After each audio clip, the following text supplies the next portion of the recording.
विज्ञान भारती कक्षा 8 अभ्यास काल पुस्तिका के अंतर्गत आज हम इकाई 1 विज्ञान एवं तकनीकी के क्षेत्र में नवीनतम प्रगति के अभ्यास प्रश्नों को हल करेंगे। पहला प्रश्न कह रहा है रिक्त स्थानों की पूर्ति कीजिए। का है पर्यावरण को प्रदूषण से बचाने के लिए के प्रयोग को बढ़ावा दिया जा रहा है। यहां पर किताब के अनुसार जो खाली स्थान में आएगा वो आएगा हमारा ई रिक्शा एवं सीएनजी कंप्रेस्ड नेचुरल गैस को बढ़ावा दिया जाना चाहिए। लेकिन व्यापक रूप से देखें तो यहां पर हम नवीकरणीय ऊर्जा स्रोत डाल सकते हैं, क्योंकि नवीकरणीय ऊर्जा स्रोत से क्या होता है, पर्यावरण प्रदूषण बहुत कम हो जाता है। तो यहां पर क्या लिख देंगे, नवीकरणीय ऊर्जा स्रोत। और किताब के अनुसार क्या आएगा, यहां पर ई रिक्शा एवं सीएनजी के प्रयोग को बढ़ावा दिया जा रहा है। खा है परिवहन के क्षेत्र में नवीनतम तकनीकी के अंतर्गत। तो परिवहन के क्षेत्र में जो नवीनतम तकनीकी है उसमें मेट्रो ट्रेन शामिल है, बुलेट ट्रेन शामिल है, मोनो रेल शामिल है। तो यहां पर कोई एक लिख देते हैं, मेट्रो ट्रेन लिख देते हैं। गा है बाल्को नाल्को आदि उद्योग के कारखाने हैं। तो ये जो कारखाने हैं वो एल्यूमिनियम उद्योग से संबंधित है। तो यहां पर आ जाए खाली स्तंभ एल्यूमिनियम। अगला है घा उन्नत पैदावार के लिए के प्रयोग पर बल किया गया है। तो जो उन्नत पैदावार के लिए प्रयोग पर बल दिया जा रहा है वो हमारा है जैव कृषि पर। तो जैव कृषि क्यों बढ़ावा दिया जा रहा है, क्योंकि हरी खाद भूमि को पोषण प्रदान करती है और जो रासायनिक उर्वरक होते हैं उससे भूमि की जो उर्वरक क्षमता होती है उसमें कमी आती है। प्रश्न नंबर दूसरा, निम्नलिखित चित्र में बने उपकरण वस्तु विज्ञान एवं तकनीकी के किस क्षेत्र से संबंधित है, बॉक्स में लिखिए। तो यहां पर ये चित्र नजर आ रहा है ये अंतरिक्ष प्रौद्योगिकी के क्षेत्र से संबंधित है। फिर यहां पर आपको रेल नजर आ रही है ना, बुलेट ट्रेन जैसी। तो ये किस क्षेत्र से संबंधित हो जाएगी, ये परिवहन के क्षेत्र से संबंधित हो जाएगी हमारी। तो यहां पर जो बॉक्स है उसमें लिख देंगे परिवहन। फिर यहां पर ये सोलर पैनल नजर आ रहे हैं और ये किस क्षेत्र से संबंधित होगा, ये सूर्य की ऊर्जा को विद्युत ऊर्जा में बदलते हैं, फिर उससे बहुत सारे हम काम कर सकते हैं। तो ये ऊर्जा के क्षेत्र से संबंधित हो जाएगा हमारा। तो यहां पर लिख दें ऊर्जा के क्षेत्र से। ये हमारी स्वायत्त कार मशीन है और इसका प्रयोग व्यापार एवं वाणिज्य के क्षेत्र में किया जाता है। स्तंभ का के कथन को स्तंभ खा के कथन से सही सुमेलित कीजिए। स्तंभ का में 5 कथन दिए गए हैं, स्तंभ खा में 5 कथन दिए गए हैं, हमको इनको मिलान करना है। जैसे मैग्नेटिक रिजोनेंस इमेजिंग एमआरआई, और जो एमआरआई है वो चिकित्सक के क्षेत्र से संबंधित है इलाज करने के लिए। तो यहां पे चिकित्सक का क्षेत्र हो गया, तो यहां पर ये हो जाएगा एमआरआई। फिर रक्षा अनुसंधान एवं विकास संगठन डीआरडीओ। तो जो डीआरडीओ है वो रक्षा एवं प्रतिरक्षा के क्षेत्र से संबंधित है। तो यहां पर हमारा ये निशान लग जाएगा। फिर वायरलेस फाइडेलिटी वाईफाई, ये हमारा संचार के क्षेत्र से संबंधित है। तो ये हमारा संचार क्षेत्र में आ जाएगा। तेल एवं प्राकृतिक गैस कारपोरेशन ओएनजीसी, और ये हमारा पेट्रोलियम के क्षेत्र से संबंधित है। तो ये हमारा पेट्रोलियम के क्षेत्र में चला जाएगा। और लास्ट बचा फ्लिपकार्ट स्नैपडील, तो ये हमारा व्यापार के क्षेत्र से संबंधित है। प्रश्न के 4, निम्नलिखित प्रश्नों का उत्तर एक शब्द में लिखिए। का है पुनः प्राप्त किए जाने वाले ऊर्जा के स्रोत को क्या कहते हैं। तो जो पुनः प्राप्त किए जाने ऊर्जा के स्रोत होते हैं उनको हम नवीकरणीय ऊर्जा के स्रोत कहते हैं और ये व्यापक और असीमित होते हैं। धन प्राप्ति के उद्देश्य से वस्तुओं का क्रय विक्रय कहलाता है। तो धन प्राप्ति के उद्देश्य से वस्तुओं का जो क्रय विक्रय कहलाता है उसको बोलते हैं वाणिज्य, लेकिन व्यापार का अर्थ होता है क्रय विक्रय। यदि व्यापार की चर्चा करें तो व्यापार का क्रय विक्रय से शामिल है, लेकिन जब धन प्राप्ति का उद्देश्य हो और वस्तुओं का क्रय विक्रय किया जाए तो वो हमारा कहलाता है वाणिज्य। फिर क्या है सरकार की आम नागरिकों के लिए उपलब्ध सुविधाओं को इंटरनेट के माध्यम से उपलब्ध कराना क्या कहलाता है। तो यहां पर इसको बोलेंगे ई गवर्नेंस या ई शासन कहलाएगा हमारा।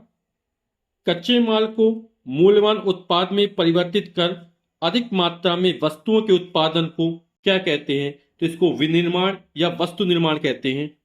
फिर है शिक्षा के लिए समर्पित भारत के पहले उपग्रह का क्या नाम है। तो इसको आप लोग बहुत अच्छे से परिचित होंगे और ये हमारा उपग्रह आपके मन में भी आ गया होगा, क्या है, एडुसेट है। अगला है प्रश्न के 5। अमन के घर बिजली की खपत अधिक है, जिससे विद्युत बिल अधिक आने से वह परेशान था। इसकी चर्चा जब उसने अपने मित्र प्रकाश से किया तो प्रकाश ने उसे सोलर सेल पैनल का प्रयोग करने की सलाह दी।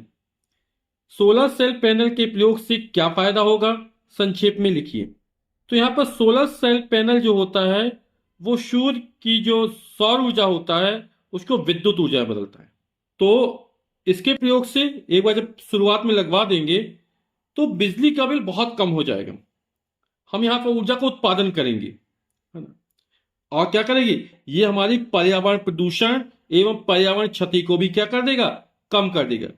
क्योंकि बांध की सहायता जो बिजली बनाई जाती है उसमें बहुत सारे पेड़ काट दिए जाते हैं, है ना, बहुत सारे लोग प्रतिस्थापित होना पड़ता है। तो सोलर सेल पैनल के प्रयोग से बिजली का बिल कम हो जाएगा। इसके प्रयोग से पर्यावरण प्रदूषण एवं पर्यावरण क्षति को कम किया जा सकता है। अगला प्रश्न संख्या 6। नव्या अपनी मां के साथ बाजार गई। वह पर्स में रुपये रखना भूल गई।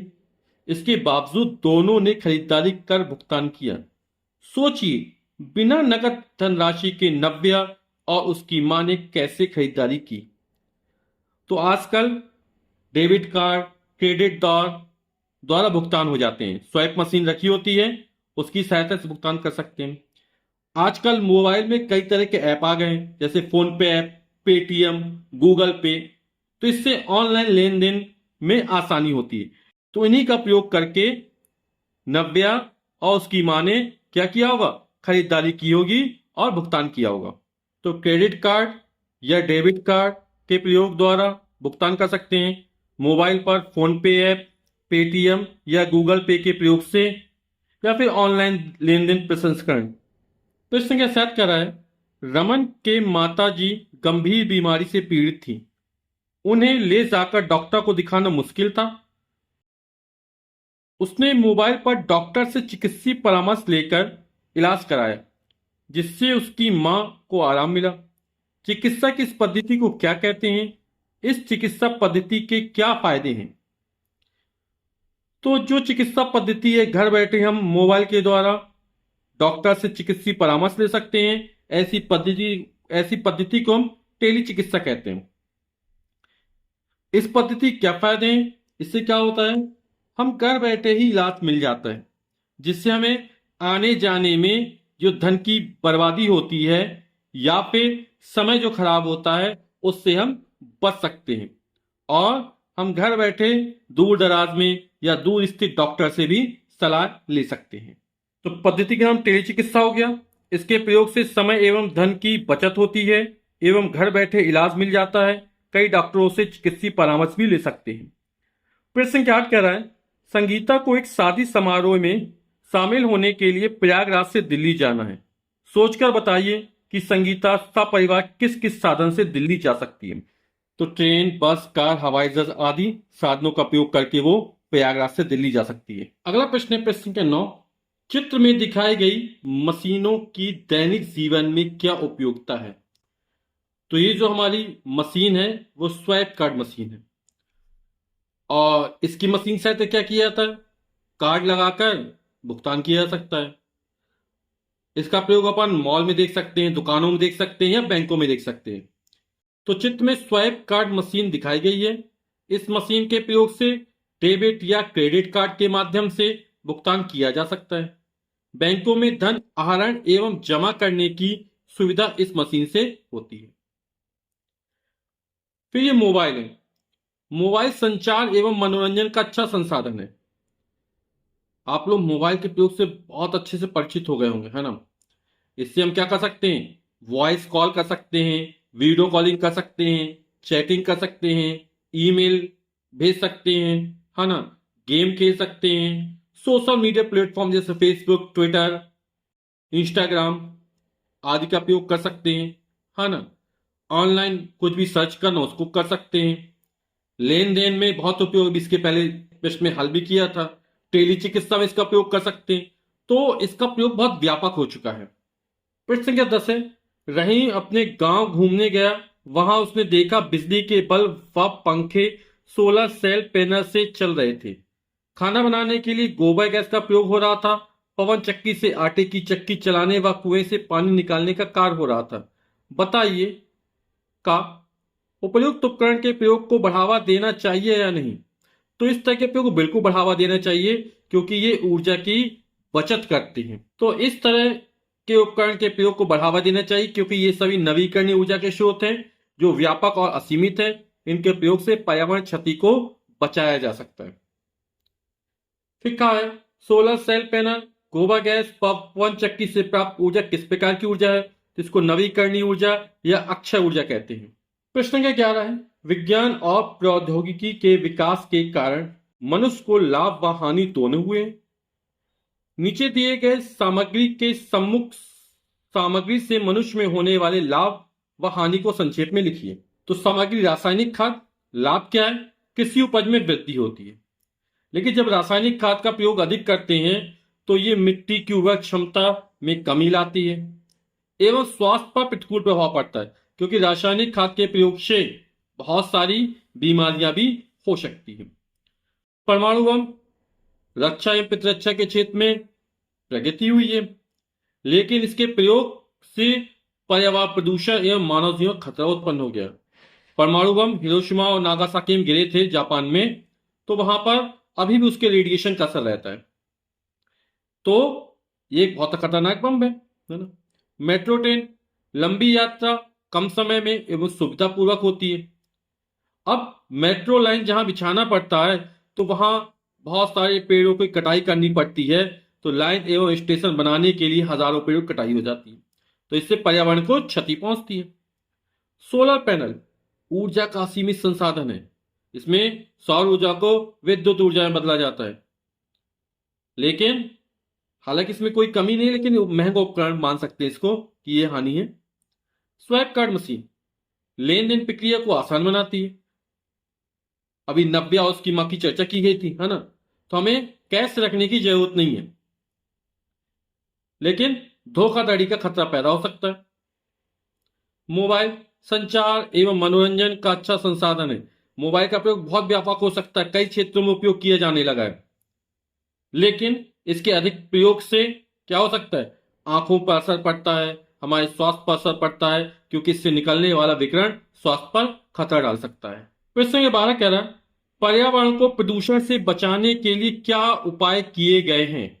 तो इसका उत्तर है, नवीकरणीय ऊर्जा स्रोतों जैसे सौर, पवन, जल ऊर्जा, बायोगैस आदि को बढ़ावा देना चाहिए और अधिक से अधिक वृक्षारोपण करना एवं ऊर्जा की बचत करना। ऊर्जा की बचत करना ही ऊर्जा को उत्पादन करना कहलाता है एक तरह से, कि हम जितनी ज्यादा ऊर्जा की बचत करेंगे उतनी हम कम ऊर्जा की आवश्यकता पड़ेगी, यानी उतना ही उत्पादन हमें कम करना पड़ेगा, यानी वही उत्पादन क्या होगा, ऊर्जा की बचत ही ऊर्जा का उत्पादन कहलाता है। तो अधिक से अधिक वृक्षारोपण करना चाहिए और नवीकरणीय ऊर्जा स्रोतों को बढ़ावा देना चाहिए। प्रश्न संख्या 13 कह रहा है, परिवहन के क्षेत्र में प्रगति से आम आदमी का जीवन किस प्रकार सुविधाजनक हो गया है। सोचिए और अपने विचार लिखिए। तो परिवहन के क्षेत्र में प्रगति के कारण दिनों में पूरी होने वाली यात्रा आज चंद घंटों में पूरी हो जाती है।